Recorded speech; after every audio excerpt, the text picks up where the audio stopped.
హైదరాబాద్‌కి కొంచెం దూరంగా ఉన్న ఒక పాత కాలనీలో ఒక పెద్ద ఇల్లు ఉండేది. ఆ ఇంటికి చుట్టుపక్కల ఇల్లు ఉన్నా సరే, ఎవ్వరు ఆ ఇంట్లో మాత్రం ఉండేవారు కాదు. 10 సంవత్సరాలుగా ఆ ఇల్లు ఖాళీగానే ఉంది. కానీ ఆ ఇంట్లో ఒక వింత విషయం మాత్రం ప్రతిరోజు జరుగుతూ ఉంది. రాత్రి 12 గంటలకు పై అంతస్తులో ఒక లైట్ వెలుగుతుంది. ఉదయం 5 గంటలకు ఆఫ్ అయ్యేది.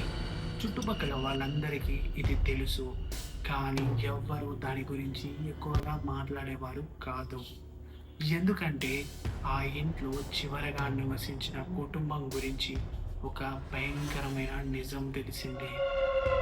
ఒకరోజు రాహుల్ అనే యువకుడు ఆ కాలనీలోకి వచ్చాడు. అతను అక్కడ కొత్తగా ఒక చిన్న ఇల్లుని అద్దెకు తీసుకొని ఉన్నాడు.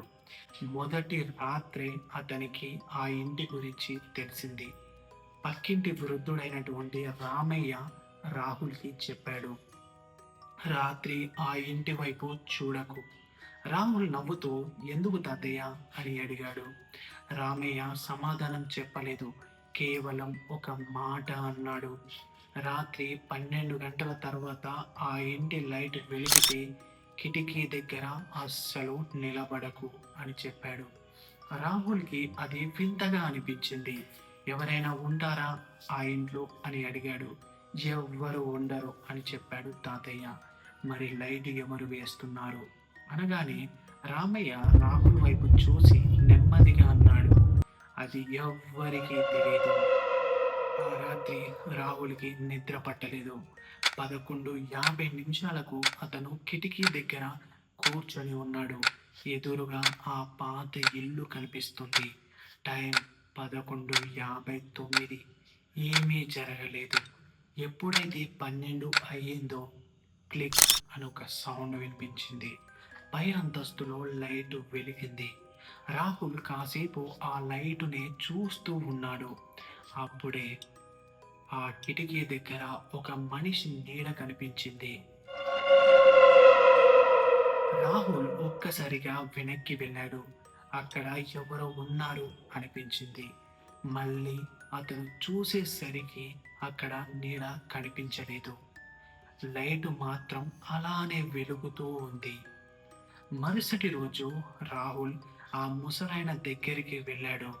తాతయ్య, నిన్న ఆ ఇంట్లో ఎవరో ఉన్నారు, అది నాకు కనిపించింది అని చెప్పాడు. ఆ తాతయ్య ముఖం మారిపోయింది. నువ్వు కిటికీ దగ్గర చూసావా అని అడిగాడు. అవును తాతయ్య, చూశాను అని చెప్పాడు. రామయ్య కొద్దిసేపు మౌనంగా ఉండి, ఇక మీదట చూడకు అని అన్నాడు. అసలు ఆ ఇంట్లో ఏం జరిగింది తాతయ్య అని రాహుల్ అడగగానే తాతయ్య చెప్పడానికి ఇష్టపడలేదు. కానీ చివరగా ఒక మాట అన్నాడు. 10 సంవత్సరాల క్రితం శేఖర్ అనే వ్యక్తి ఆ ఇంట్లో ఉండేవాడు. అతని భార్య, అతని చిన్న కూతురు కూడా ఉండేవాళ్ళు. మరి వాళ్ళకి ఏమైందో తెలీదు. ఒక రాత్రి ముగ్గురు కనిపించకుండా పోయారు. పోలీసులు కూడా వెతికారు, కానీ వాళ్ళకి దొరకలేదు. ఆ రోజు రాత్రి నుండి ఆ ఇంటి పైన బల్బు వెలగడం జరుగుతూ వస్తుంది. ఆ రాత్రి రాహుల్ ఆ ఇంట్లోకి వెళ్ళాలని నిశ్చయించుకున్నాడు. ఆ రాత్రి 12 గంటలకు ఇంట్లోకి వెళ్తూ ఉన్నాడు. గేటుకి తాళం వేసి ఉంది, కానీ తాళం చాలా పాతది. రాహుల్ దాన్ని కొంచెం లాగ్గానే తాళం తెరుచుకుంది. అతను లోపలికి వెళ్ళాడు. ఇంటి తలుపు కూడా పూర్తిగా మూసి లేదు. నెమ్మదిగా ఆ తలుపుని తోశాడు. లోపల దుమ్ము, ఓ పాత ఫర్నిచర్, గోడపై పాత ఫోటోలు. అతను హాల్లోకి వెళ్ళాడు. గడియారంలో టైం చూస్తే 11:59 అని చూపిస్తుంది. ఎగ్జాక్ట్లీ 12 కాగానే పై అంతస్తులో లైట్ వెలిగింది. అదే సమయంలో పైనుంచి ఒక చిన్న పాప నవ్వు వినిపించింది. రాహుల్ గుండె వేగంగా కొట్టుకుంది. అతను మెట్లు ఎక్కడం మొదలుపెట్టాడు. ఒక్కో మెట్టు ఎక్కుతూ ఉన్నప్పుడు ఆ సౌండ్కి వెనక నుండి ఎవరో ఫాలో అవుతున్నట్టు అనిపించింది. పైకి వెళ్ళేసరికి ఒక గది తలుపు కనిపించింది. తలుపు కొద్దిగా తెరిచి ఉంది. లోపల లైట్ వెలుగుతుంది. కానీ రాహుల్ తలుపు దగ్గరికి వెళ్ళాడు. అక్కడ ఒక పాత టేబుల్ ఉంది. ఆ టేబుల్ మీద చిన్నపిల్లల బొమ్మ, పక్కనే ఒక పాత డైరీ ఉంది. ఆ డైరీని తెరిచి చూశాడు రాహుల్. మొదటి పేజీలో ఒకే తేదీ ఉంది. జూన్ 17, 2016. అదే రోజు రాత్రి ఆ కుటుంబం కనిపించకుండా పోయింది. తర్వాత పేజీ చదివాడు. ఈ ఇంట్లో రాత్రి 12 గంటలకు ఎవరో మెట్ల మీద నడుస్తూ ఉన్నారు అని. ఈరోజు నా కూతురు చెప్పింది, రాత్రి తన గదిలో ఎవరో కూర్చున్నారు అని. రాహుల్ పేజీలో వేగంగా తిప్పుతూ ఉన్నాడు. చివరి పేజీ దగ్గరికి వచ్చాడు. అక్కడ కేవలం ఒక వాక్యం రాసి ఉంది, ఆమెని బయటికి తీసుకెళ్లడం కుదరడం లేదు అని. అంతే, డైరీ మూసేశాడు. అప్పుడే వెనక నుంచి ఒక చిన్న పిల్ల గొంతు వినిపించింది, నన్ను తీసుకెళ్తావా అని. రాహుల్ వెనక్కి తిరిగాడు. గదిలో ఎవ్వరూ లేరు. అతను ముందు నేల మీద ఒక చిన్న బొమ్మ ఉంది. అది కదులుతూ ఉంది.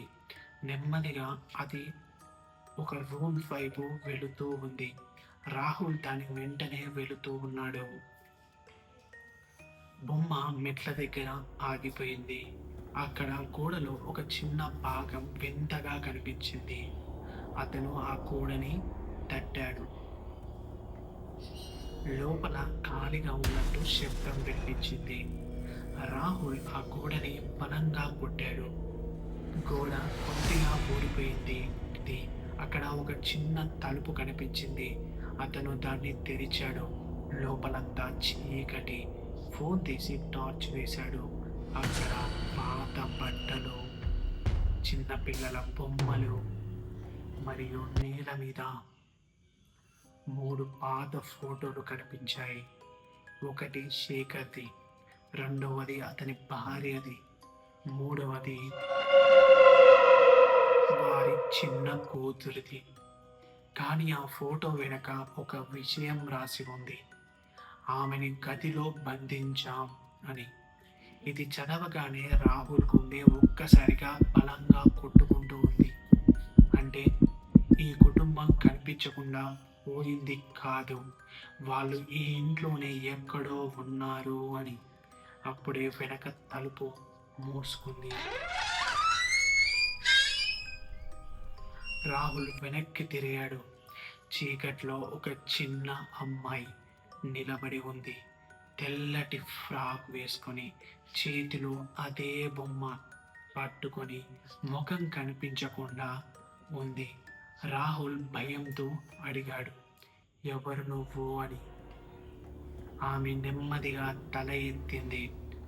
నేను మీనా అని చెప్తుంది. రాహుల్ చేతులు వణికిపోయాయి. మీ అమ్మ నాన్న ఎక్కడ ఉన్నారు అని అడిగాడు. ఆమె వెనక గోడ వైపు చూపించింది. వాళ్ళు నన్ను ఇక్కడే వదిలేశారు అని చెప్తుంది.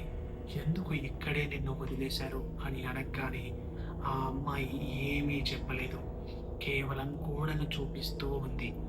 రాహుల్ టార్చ్ తీసి గోడ వైపు వేశాడు. అక్కడ చిన్న చిన్న గీతలు ఉన్నాయి. పిల్లలు గోడ పైన గీతలు గీస్తే ఎలా ఉంటాయో అలానే ఉన్నాయి. అందులో ఒకటి రాసి ఉంది, నాన్న తలుపు తీయడం లేదు అని.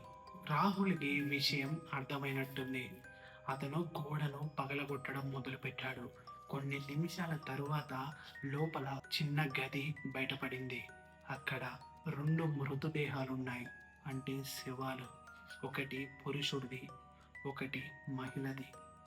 పక్కనే ఒక చిన్న పిల్లల మంచం ఉంది. కానీ ఆ మంచం ఖాళీగా ఉంది. రాహుల్ వెనక్కి తిరిగి అమ్మాయి వైపు చూశాడు. కానీ ఆ అమ్మాయి అక్కడ లేదు. అప్పుడే అతను పోలీసులకు ఫోన్ చేశాడు. ఇక్కడ జరిగిందంతా చెప్పాడు. వెంటనే పోలీసులు ఇక్కడికి వచ్చి ఆ మృతదేహాలని చూశారు. నిజంగానే అక్కడ 2 శవాలు కనిపించాయి. ఇవి ఆ శేఖర్ ఆయన తన భార్యవి. మరి ఆ అమ్మాయి మృతదేహం కనిపించలేదు. మరి ఆ అమ్మాయి మృతదేహం ఎక్కడికి వెళ్ళిందో ఎవ్వరికీ తెలియదు. అయితే మరుసటి రోజు ఆ వృద్ధుడు ఎవరైతే రామయ్య ఉన్నాడో పోలీసులకు ఒక విషయం చెప్పాడు. మీనను ఆమె తండ్రి గదిలో బంధించలేదు అని అనగానే పోలీసులు షాక్ అయ్యి మరి ఎవరు ఆ అమ్మాయిని బంధించారు అని అడగగానే రామయ్య ఇలా చెప్తాడు. ఆమెను చంపింది వాళ్ళు కానే కాదు. అందరూ అతని వైపు ఒక్కసారిగా చూశారు. ఆ రాత్రి ఇంట్లోకి ఇంకొక వ్యక్తి వచ్చాడు అని చెప్తాడు ఈ రామయ్య. అదే ముసలివాడు. మరి ఎవరు ఆ వ్యక్తి అడగగానే రామయ్య నెమ్మదిగా ఇలా అన్నాడు. శేఖర్కి ఒక తమ్ముడు ఉన్నాడు.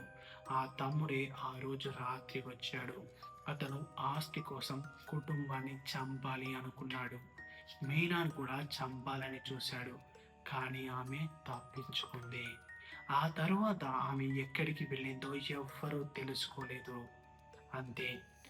కొన్ని రోజుల తరువాత రాహుల్ ఆ ఇల్లు పూర్తిగా ఖాళీ చేయించాడు. ఆ ఇంటికి తాళం వేసేశారు. ఆ రాత్రి చివరిసారి 12 గంటలకు పై అంతస్తులో లైటు వెలిగింది. కిటికీ దగ్గర ఒక చిన్న అమ్మాయి నిలబడి ఉంది. ఈసారి ఆమె చేతిలో బొమ్మ లేదు. ఆమె నేరుగా రాహుల్ వైపు చూస్తూ ఒక చిరునవ్వు నవ్వింది. ఆ తర్వాత ఆ అమ్మాయి వెనుక నుంచి ఒక చేయి వచ్చింది. ఆ చేయి ఈ అమ్మాయిని పట్టుకొని ఒక్కసారిగా వెనక్కి లాగింది. వెనక్కి లాగగానే ఈ లైట్ ఆఫ్ అయిపోయింది. అప్పటి నుంచి ఆ ఇంట్లో లైట్ మళ్ళీ ఎప్పుడూ వెలగలేదు. కానీ ఆ కాలనీలో ఇప్పటికీ ఒక మాట వినిపిస్తుంది.